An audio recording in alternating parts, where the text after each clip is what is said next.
I can have a default level of trust that somebody is capable and effective and, knows what they're doing and has a huge skill set. But that doesn't mean that I have confidence in the direction our project is going in.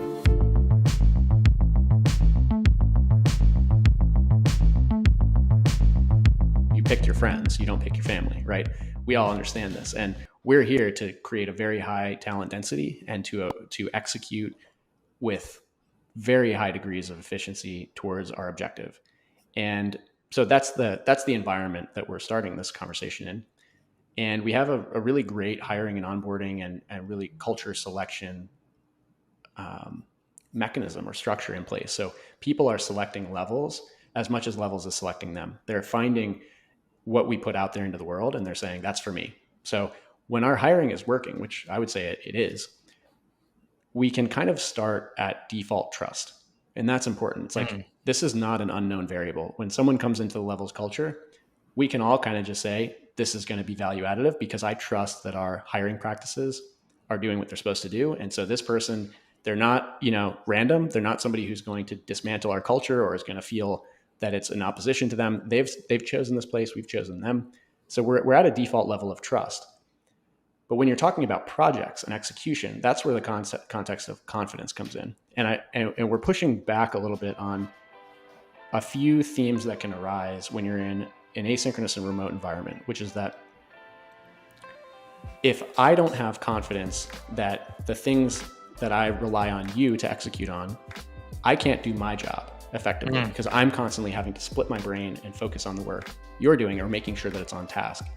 And so it's important that we develop proactive confidence building in other people. This is a different thing from trust. Again, I think trust is a difficult term because no one wants to be distrusted, right? We associate distrust with low integrity behavior. Cheating, crime, these sorts of things are where your trust is taken away.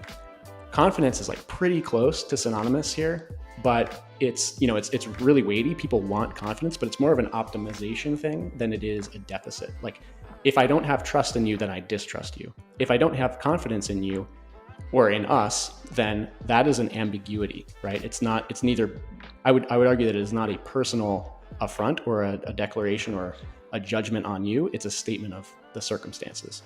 So that is the nuance. It's that we're trying to, ensure that we have baseline trust, but also build confidence so that we know that we're heading in the right direction and that we're not going to be doing double work or find out late in the game that the rules have changed and I didn't know and now we're behind schedule and that sort of thing. I think you said for you, like the light went off was as the team grew beyond you and Sam, was like, well, now I'm doing this work and we have, 3 or 4 other people working and I'm reliant on the things that they're doing in order to get my task and my objective finished. And I think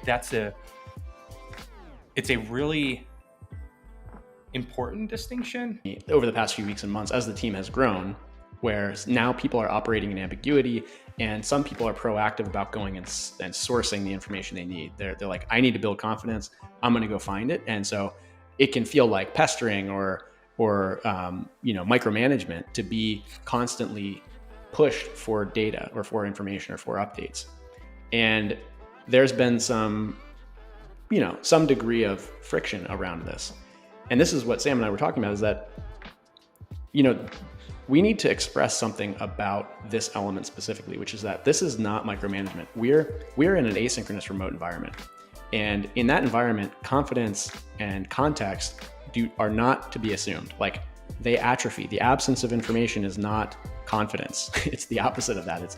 It's low confidence, or it's complete ambiguity and uncertainty. So we actually have to develop this concept of, confidence is more like physical fitness, where you have to be putting in the work consistently and in order to build it up and to maintain it. It doesn't stop. Like, you have to be putting out into the world and to your team the information needed for their confidence to be stable. Otherwise, their confidence degrades, their work product deteriorates, and they are spending their time sourcing information from you, which develops this sense of micromanagement. Like, why am I being harassed all the time? Let me just do my work. Well, these things are inextricable. Like, we need to develop the idea that it's my job to build confidence in you. It's not your job to just operate in ambiguity. It's the exact opposite. It's my job and my responsibility to make sure that you know that things are on task, or as early as possible that the plan is changing. It's totally fine. This concept of confidence doesn't mean that things are going exactly to the plan that we laid out months ago. It's that as the real world plays out and as things change and adjust and adapt, you are up to speed on what I'm up to speed on. We don't really believe in this distributed responsibility concept that, is more and more evident in, I think, society and in certain structures. Like, it's fine if you want to build a company that way, but we have the concept of a directly responsible individual. And that is, that person owns the outcome, whether or not they're the ones doing the work, right? Those are separate things. It is on the directly responsible individual to ensure that they always have the context they need. They have the highest degree of confidence in the direction that we're moving in, and that anyone else who is, has a single point of reference for where that project is, and it's owned through to completion. And whether it's a quote unquote success or a failure that's not relevant. What matters is, did this person execute to the best of their ability with the information they had? And that's critically important. We just need that direct line of accountability, and distributing it creates gaps. It creates accountability issues. And so part of being directly responsible individuals is not just whether you have the label associated with the project. It's also, for the work that you're responsible for, you are the DRI. That we're not the finger pointing culture where it's like, oh, well, I didn't have the right information at the time. Well, if you don't have it, you got to go find it. And if you're not putting it out there and someone's having to come and get it, that's on you, right? So in both directions, it's like, it's on me to go and get the information. It's on you to give it to me. And that we just need to continually elevate these realities, is that, it's an active effort. It's not something that's going to happen naturally. It can feel from a first person perspective, it can feel uncomfortable. I know nobody has ever gotten in trouble at levels when a particular project didn't, work out perfect. I'm not sure if we've ever had a project that worked out perfectly. But the important part there is that we have to communicate, we have to document, and as long as everyone's aware of what's happening, then that's fine. If we document, we have validated learnings, that's great, and we can keep moving forward. And that's the most important part. Because we're able to go heads down, deep work, we can fly a lot faster. But if you have a 1 degree, there's this 1 in 60 rule in aviation, which is referenced in the memo. But if you're traveling 60 miles and you're off by one mile in your destination, that was only a 1 degree misalignment at the very beginning when you started your flight. So things can feel like they're, pretty much on track. I told everyone it was this way last week, and it's basically that way. Only these few small things have changed. But if you're not projecting into the future how this affects everyone else's work, it's really, really hard to recognize how large the gap can be at the end of the project. So those sorts of things we started to experience, where, low cadence communication, where let's say every 2 weeks you have a deep chat with somebody, and it's like, oh, we're finding out in this deep conversation that we're way off each time. So every 2 weeks, it feels like we're doing all this work to pull everybody back into alignment. Well, that can be resolved through leveraging our asynchronous nature and just doing much faster, higher resolution or higher cadence, lower resolution updates. So just sending that for your situational awareness only, forwarding that email, shooting out or recording a quick loom saying, FYI, had a chat with so-and-so, and it's not looking like we're going to be able to move forward with that. I don't have a plan yet, but I'm going to update you tomorrow. Just that sort of like real quick, takes 60 seconds, is a dramatic difference from what a lot of companies would call an update, and what they would call even acceptable communication. But because we've embraced it and we've said we're going to do these discoverable, like high volume communications, we're able to maintain that alignment even as things change. We can have this serpentine route that we're taking to get to the end destination, but if everybody's communicating, we all know that that's the case, no problem.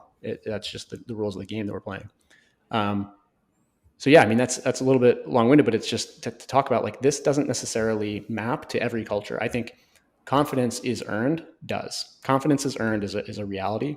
How you have to build that confidence is context dependent. And in some cases that's just every day for lunch, the whole team walks and gets coffee together and they all sync. That might work in certain environments. It just doesn't work in ours. How do you think, or what do you see like the evolution of the company as? Likely by the end of the year, we'll have more people than we currently do, right? I think we have like 52 people right now, and 2 years from now, who knows? So it's just hard to predict how that ends up manifesting in the culture. But I do know that the philosophy is solve the underlying principle. What are we trying to achieve with communications? Like we could easily say, send fewer emails. People are overwhelmed. But the actual reality is earn confidence in your peers by making sure their information, like they have the channel available and the discoverable information is there. So it's a non-answer, but that's kind of, I think the point is that we're trying to tackle the philosophical problems more with an actionable approach rather than the specific, process.